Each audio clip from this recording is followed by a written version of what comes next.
It's the summer of age assurance.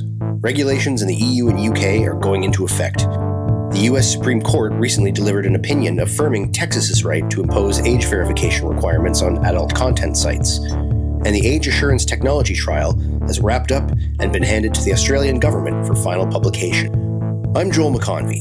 This week on the Biometric Update podcast, I speak with Iain Corby, Executive Director of the Age Verification Providers Association, about what the current moment means for the age assurance sector long term. Overall, do you see this sort of like with the Australian technology trial, the SCOTUS decision in the States, and what's happening in the EU and UK?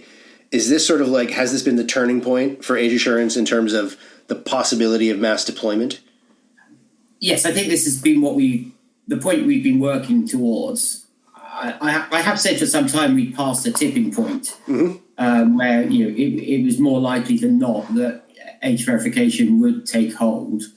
But in particular, the Supreme Court decision would have put an end to the age verification industry overnight. It's the summer of age assurance. Gone a different Regulations. way. Now, that's not to say that if they had said it's the summer of age assurance. Regulations in the EU and UK are going into effect. The US Supreme Court recently delivered an opinion affirming Texas's right to impose age verification requirements on adult content sites. And the age assurance technology trial has wrapped up and handed to the Australian government for final publication. Or don't yet exist. And the age assurance device-based technology trial has wrapped up and been handed to the Australian government for final publication. And the age assurance technology trial has wrapped up and been handed over to the Australian government for final publication. Right. I'm Joel McConvey. This week on the Biometric Update podcast, I speak with Iain Corby, Executive Director of the Age Verification Providers Association, about what the moment means for the age assurance sector. Pornography being seen by children, we're hoping that the lower court's view of rational basis will be upheld. Right. This week on the Biometric Update podcast, I speak with Iain Corby, Executive Director of the Age Verification Providers Association, about what the current moment means for the age assurance sector. It's not unduly burdensome to ask an adult to take a quick selfie, particularly if the calculation of your age is done on device and no personal data ever leaves the palm of your hand. How are your members feeling about the decision? Does this sort of really kind of set the stage then for the market in the United States in a way that it hasn't been possible before? So we've had a market in the United States. Thanks to Iain Corby for taking time out of his very busy schedule. Adult sites that have implemented age verification. Thanks to Iain Corby for taking time out of his very busy schedule to talk with Biometric Update. And thanks to you for listening. You can visit the Age Verification Providers Association online at avpassociation.com and find more coverage of the age assurance industry at biometricupdate.com. States that it was blocking until that court case, but introduces age verification at that time. I think that will then create a bit of a sea change, because ALO will then have a very strong interest in making sure that every other site complies as well. I have a lot of sympathy with the adult industry wanting a level playing field. Yeah. And that it shouldn't be like we've seen in France and Germany, where just 5 or 6 of the largest well-known platforms get targeted by the regulator, and they then have an absolute existential threat to their business because they know they will lose all their traffic to the second division competitors. Self says, right, well, if we're going to do this, we all need to do it. Right, yeah. And they have been upfront recently about promising to do it in the UK. They've said, we're going to do this. But again, you pointed out, like, ALO is one that is game to try, right? Even though I think the Louisiana number is always that their content or their traffic dropped by like a significant number, like 80% when they had some age verification solution. That's always trotted out. Let's be clear what we mean by that. Yeah. They lost 80% of the traffic from IP addresses registered in Louisiana, which is not the same as losing 80% of your traffic from Louisiana. Yeah. And in fact, there are reports from other providers that while where it appears the traffic is coming from has shifted, their overall traffic numbers have stayed the same. Yeah, I think that number is, though, their way of saying, like, look, we tried, right? We tried this. we've tried to be compliant. We're the ones who want to follow the rules. Do you think? Yes. Do you really? There's nowhere to hide in the UK regulation. Right. I think their policy appears to be to pursue every legal route possible first, and only when those are exhausted will they comply. Mm-hmm. Do you think they'll be able to, like the internal industry pressure will be able to sort of like flatten that playing field? Do you think that's a possibility? I think for the mainstream, providers, yes. I mean, people can generally only name a handful of adult sites. Yeah. And I think there's a natural limit on the extent to which people will go off and find other non-compliant sites. There's always these apocryphal stories about people going on the dark web or going to platforms which have no attempt to prevent CSAM and other nasty content or non-consensual content on their platforms. But the average consumer is not looking for that. They're looking for straightforward. And I think when they get used to doing an age check once a week, once a month, having a token on their device, not needing to repeat it, maybe a quick password or a selfie or something, the fear will dissipate very quickly. Mm-hmm. Yeah, it's a good point. There is always this suggestion that there are like 10 million sites out there that you can turn to, but I think the reality is quite different. It's the same any kind of brand, right? People trust certain brands. And you've got to think about the users' motivation, right? They've gone online, they want to access adult content. Mm-hmm. Sometimes they're asked to, make a payment. Sometimes they will be asked to do an age verification, but their intent is to access that content. Mm-hmm. And so that's probably and they'll just do what they have to. If do I give cookie consent when I go to an adult website? Well, probably yes, because it's just I click the fastest route through to get me to the objective of my of the exercise. So not many people pause and think, I don't want to share cookies with this site, or I don't want to do an age check with this site. I think that's going to be a minority objection. Yeah. There was a piece I read this morning. Eric Goldman is his name. He's a professor, and he wrote this. Yes. Yeah. Did you see the piece? I had some to and fro with Eric Goldman. Okay, yeah. So he has decided to frame this as what's the language? Segregation and suppression laws. I thought that was a pretty interesting turn of phrase. Yeah, I've seen that. I haven't seen that since the case came out, but I've seen him use that terminology in the past. Yeah. And I think this is something that sort of came about with SCOTUS, right? This is not stuff that's necessarily actually covered by First Amendment law. If it's obscene, people have the right to ask for your age before you access it. And I think, it seems to me that people have maybe forgotten that porn is a product. I don't know. It just the argument that porn is a right, it seems to be fueling a lot of these discussions, and that seems like a strange argument to me. Yeah, I mean, the case I've made often and never heard until we got to the Supreme Court, when the attorney for Texas actually started hinting at this point is, if you tried to take children into a sex club to watch people having sex live in front of them, that would not be permitted. Right. But you put them in the room next door and have them watch it via the internet, and suddenly it's a free speech right. And maybe this is just a very cultural difference between me as a Brit thinking about American Constitution, but it just made no logical sense to me that watching exactly the same thing becomes free speech. And actually, the constitutional protection is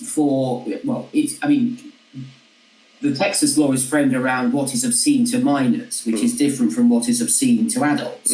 Indeed, it goes further. It's looking at what's harmful to minors as well. And there's therefore no protection for what is harmful or obscene to minors under the First Amendment. So then we're just into what's the level of protection for adults. And there's no protection for obscene content for adults. Mm-hmm. That is what can be banned under what they call the Miller test. So it's just the bit in between, which perhaps is softcore pornography. I don't know exactly how you would describe it. That is the bit that has some First Amendment protection for adults, right, that we're talking about. And that was where the split on the court emerged, with the three in the minority taking the view that that remained protected speech. Right. Yeah. 6-3. Right, was the ultimate finding. So meanwhile, in the UK, Ofcom is within weeks of starting to enforce the Online Safety Act and age assurance requirements. Do you expect to see massive fines? Do you think this is, they're actually going to swing the axe as hard as they've promised? I think they will move quickly. I think there's a lot of, this has been a long time coming, and there's been a lot of political pressure from both sides of the political divide in the UK to bring this in. So, and Ofcom will struggle to defend any situation where it's clear that, well-known adult sites are not imposing age verification without them taking some pretty strong measures. I mean, we've already seen them move fast for those who've not responded to information requests, which is an indication that, they are doing what they like to call the supervision, where they have a friendly chat and try to persuade you to comply. And that's obviously paid off for them in respect of ALO. But it's clear the enforcement team is not far behind the supervision team. And the moment you stop engaging or you misrepresent, enforcement will be there. And they've also been clear to say that when you get the letter saying they are investigating you, it is too late to do anything about that. The die is cast at that point. If you're going to be fined, you're going to be fined. Mm-hmm. You can't go, oh, that was my final warning, I'll quickly comply. Right. Interesting. And Europe similarly has singled out a few of these sites. Curiously, not, I think, all of them, but a few of the major ones have been or the subject to investigation, at least right now. Am I correct? I think it's if you have like 45 million monthly users, there's a threshold over which you become a very large online platform, a VLOP. Right. And that means you're regulated by the European Commission, not by the member state in which you happen to have your headquarters. Gotcha, yeah. And the argument in France has been with Cyprus, for example, who regulate some of the best-known adult sites, but who haven't been regulating. And so France have said, well, if you're not going to do it, we'll do it for you. And in fact, it was a French court that has just sort of put a stop to that for the time being and said, no, that's a clear breach of the European arrangement where, you are stuck with the regulator for the country where they're established, being right. The lead regulator.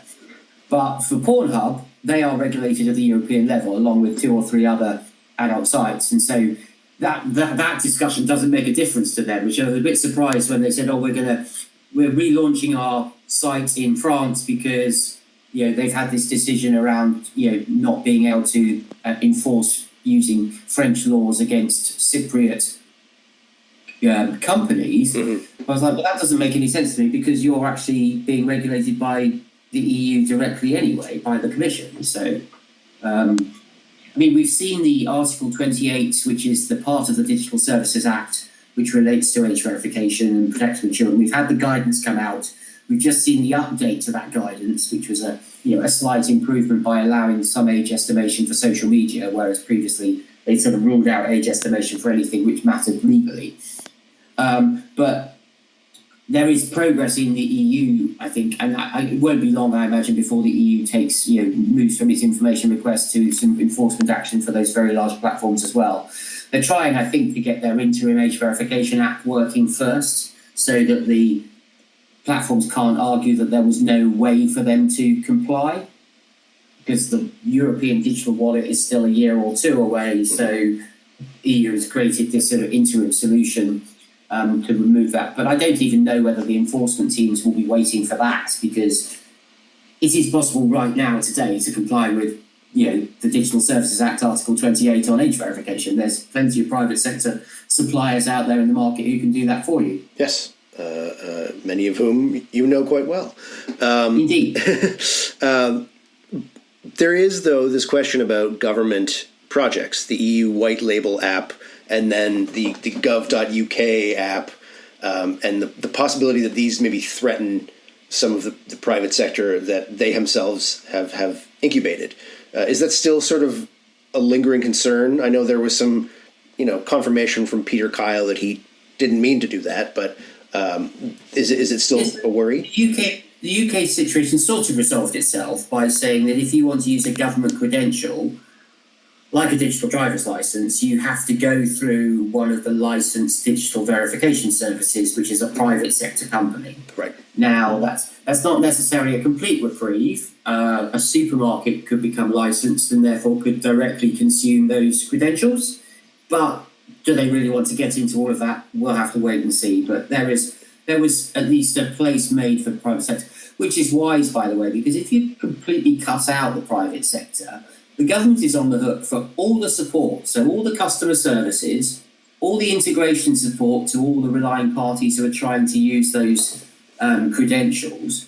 It's taking on an enormous amount of cost to manage that ecosystem and throwing away the voluntary support of the private sector, to come and help them run the call centre that answers the phone when somebody gets stuck. Right. So I think that's an error, and I think the EU may be in danger of making the same mistake with its app. And I'm supporting that project in rolling it out. So it is on the face of it attractive to adult sites, for example, because it will be a free service, assuming the member states implementing it are happy to cover the cost. Mm-hmm. But I'm not sure whether the member states have thought through, again, the implications of saying, right, we'll just nationalise the age verification industry. And that was the representations we made as the AVPA to the Article 28 guidance. Do you really want to do this? Have you thought that through? Mm-hmm. The app itself, by the way, is flexible enough to afford private sector involvement. So it could just become a protocol for interoperability and allow the private sector to work that way. There is a challenge with the commercialisation of that because it's double blind. You need to create a mechanism that will count the number of times your service has been used by a particular site, something which the private sector's interoperability solution, the age-aware mechanism that we created, the little mini app that allows for interoperability, has resolved that, through the ingenuity and innovation of the private sector, and also the fact that the first thing they think about is, well, I'll provide the service, but how am I going to get paid for it? Whereas it's very clear that when you design the interim app, nobody was thinking who's paying for this. Right. It was just a design exercise, a technical design exercise. So I can still see the two coming together in the future, which is why we're sort of backing both horses, as it were. We're not sort of categorically, complaining about the interim app. We're just saying, as you bring it into service, you should be thinking, how can we involve the existing age verification sector? Well, it seems like time is sort of on the side of the sector now, because if the regulations, for example, in the UK come into effect on the 25th of July, people are going to start using solutions. People will say, oh, well, there's Yoti, let's go with them. And then you develop loyalties, you develop habits, whatever. So it does seem like that might be the way things go, is there's an established private sector and then sort of infrastructural support, in a sense, from the government. I suspect we'll see a lot of entryism into the market. It's gone from being a very, up the market, very uncertain future to one now where we've suddenly seen reasons for demand coming from Australia, the US, Canada, the UK, the EU. On top of that, the EU is now talking about a social media minimum age as well. So, I think we'll see a lot more providers coming into that market. We may also see some of the adult sites trying to sort of do their own, and because we're not really seeing, except in those revised DSA guidance, any rules against doing it in-house. It's obviously cleaner to use a third party because you can separate the data, manage data protection very clearly, throw away the data, not store anything, rather than going into that sort of big data pot that is a social media platform or an adult website, which we've seen some of the largest sites showing off about how brilliant their data scientists are about knowing their customers, which for sites that 99.9% of people don't sign up to or identify themselves to is an interesting boast. So right. Yeah. Do you really want to put your data into that pot? But there's no rules against that, except I think on tokenization, where they said that should be done independently in the latest version of the DSA guidance, which was an interesting evolution. So I don't know whether they got wind that the adult sites were thinking of doing their own tokenized solution or something and wanted to put a stop to that. It'll be interesting to see. Yeah. So net choice is a bit of a different beast, fighting the social media litigation. Do you expect? I mean, it all sort of is a piece because it's all about online harms legislation. But do you expect there to be more resistance from social media than pornography was sort of able to muster? It's very hard to imagine under the First Amendment in the United States how you ban children from social media in its entirety at any age. Mm-hmm. First Amendment rights apply from the womb. So we've not seen much legislation narrowly targeted at dangerous functionality. So, algorithmic content selection or the ability to talk to strangers. Something very narrowly targeted might work. But what was very interesting was the recent kerfuffle when the big, beautiful bill was going to have a moratorium on any AI regulation for 10 years. Mm-hmm. And a lot of the campaigners concerned for children were very worried that they'd not be able to tame AI and its impact on kids.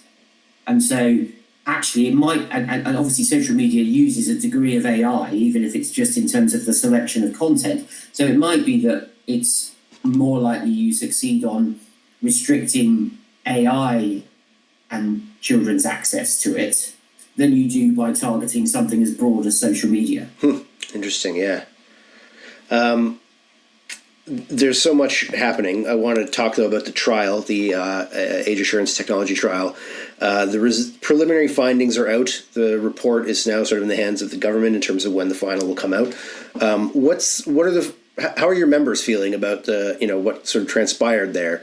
Is it generally a positive response? I think we welcome the preliminary findings, but obviously their statements at a high level without the evidence sitting behind them being published, which has made it a little bit of a bumpy process, I think, in terms of the publication. And really, we need to be patient and get the full 10 volumes or whatever we're expecting in the public domain, and then it will be a lot clearer what the trial has found. Mm-hmm. But we also should remember what the trial is not. It's never been a procurement exercise for the Australian government to pick one solution. Right.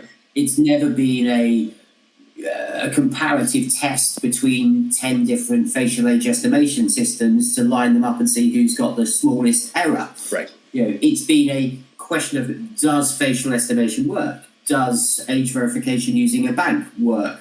Is parental consent a good approach to protecting kids online for one use case or another? So I think there's a misunderstanding really about what the goal. So I've seen people complaining that their system wasn't tested using mystery shoppers or school children. Well, you don't really need to get 500 kids to test whether your passport can be read by your cell phone to know that it might work. But what the trial, I think, is hopefully moving us on from is, in particular, it was the Australian government themselves who claimed that age verification technology was not mature, which was a misquote of their e-safety commissioner who said the market was not mature. But of course, these things evolve through the communications chain. And we will now have a Bible of data, which is, albeit, done by the Age Check Certification Scheme, who are, known in the sector, but with very close scrutiny from an advisory board, an ethics panel, the government themselves in Australia, who Professor Toby Walsh providing independent review of the evaluation approach. So it's been done with a lot of discipline around its independence and validity, and so I think it'll be a great foundation and baseline, and you'll see it quoted around the world. Yeah, it's interesting, right? It's remembering that it's not a trial of the providers or the participants. It's a trial of the technology. And so the verdict is, we can do this. And it's funny that it took that sort of amount of effort to get to that point. But like you said... People seem to be shocked that ABC reported a day before the preliminary findings, the Australian Broadcasting Company, that shock horror. The estimation tools were only on average right within 18 months, 85% of the time. Well, the entire age assurance project does not fail because nobody's come up with a facial age estimation that can spot that today is my 16th birthday. Yeah, and it was never going to do that. And frankly, whether the error is 1 year, 2 years, or 5 years, all that impacts is, the age at which you can start to use estimation. You're always going to have what we call a buffer age. And that might be 3 years, or it might need to be 5. Or for one provider, it might be 3. And for a provider with a poorer quality algorithm, it might be 7, in order to achieve the same, level of accuracy overall. Mm-hmm. But that doesn't mean to say you have to give up on the social media minimum age bill in Australia because one particular category of technology doesn't give you an exact answer. Yeah. And there's still, I think, a lot of understanding to untangle for a lot of people about what's possible and what's out there, what's available.